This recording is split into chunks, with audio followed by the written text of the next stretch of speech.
Look closely at any isolated town, and you will find invisible barriers keeping ordinary people exactly where they are. Take a 20-year-old named Leo. His father, Mark, worked as a mechanic, and his mother, Claire, cleaned houses. They lived in the frustrating gap between grueling daily labor and actual wealth. Leo wanted to build a chain of restaurants to give his 10-year-old sister a better life. When he told his father this plan, Mark gave him a strict warning: dreams have a price tag. That leads to the first major friction of entrepreneurship. To start a business, you need capital. Leo had exactly $0, so he looked for leverage. The townspeople wanted fresh bread, but the nearest bakery was miles away. Leo approached the baker, a grumpy man named Mr. Anderson, and pitched a deal. Provide the bread with $0 down payment for 1 week. Leo would sell it, return the wholesale cost, and keep the margin. This map shows the daily reality of that deal. Waking at 4 a.m., Leo walked miles to the bakery, hauling inventory back to town. But watch what happens over time. This physical exertion functions as a direct substitute for financial investment.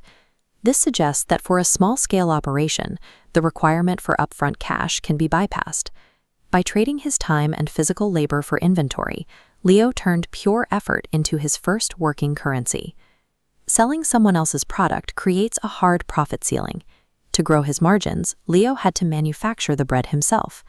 He went back to Mr. Anderson and asked to be taught how to bake. He risked angering his only supplier to gain future independence. Acquiring a new skill requires payment. The currency here was a 3 a.m. alarm, exhaustion, and the frustration of ruining batch after batch of dough. Leo stared at another tray of rock-hard bread and considered quitting. Then he realized these consecutive failures were simply the tuition payments required for mastery. 2 weeks later, he figured it out. He rented a small oven, perfected his own recipe, and launched Leo's Fresh Bakes. Practical knowledge is never free. It is purchased through time, physical toll, and the willingness to look completely foolish during the learning phase. Then came the third friction: market saturation. A young entrepreneur named Eric arrived in town and opened a massive, brightly colored bakery backed by serious funding. Customers naturally gravitated toward the shiny new option, and Leo's sales immediately dropped.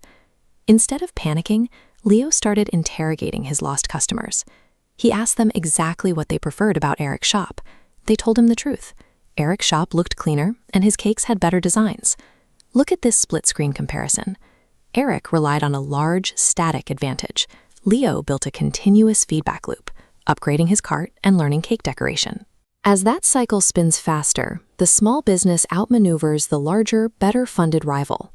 Raw capital can buy immediate market attention, but rapid adaptability and deep customer alignment purchase long-term market share.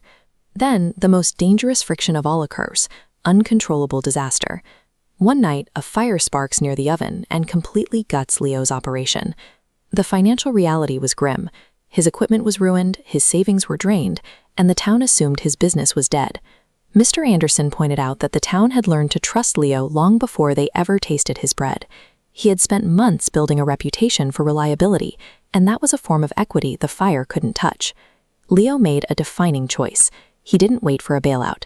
He gathered the few baking tools that survived the fire, took them to his home kitchen, and started baking.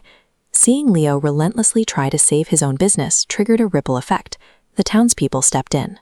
They brought cash donations, bags of ingredients, and offered their weekends to help clean the charred building. This scale illustrates the concept of invisible equity. Every early morning and ruined batch of dough was actually a deposit of trust into the town's social ledger. When disaster strikes, that accumulated trust functions as an insurance policy that pays out, balancing the scale. Months later, Leo hosted the grand reopening of his bakery. It was completely upgraded, standing as a symbol of hope for the entire town. Nothing in life is free. Success, respect, and luck must be purchased with the currency of hard work and persistence. Remember, when you relentlessly help yourself, the world will eventually step in to help you finish the job.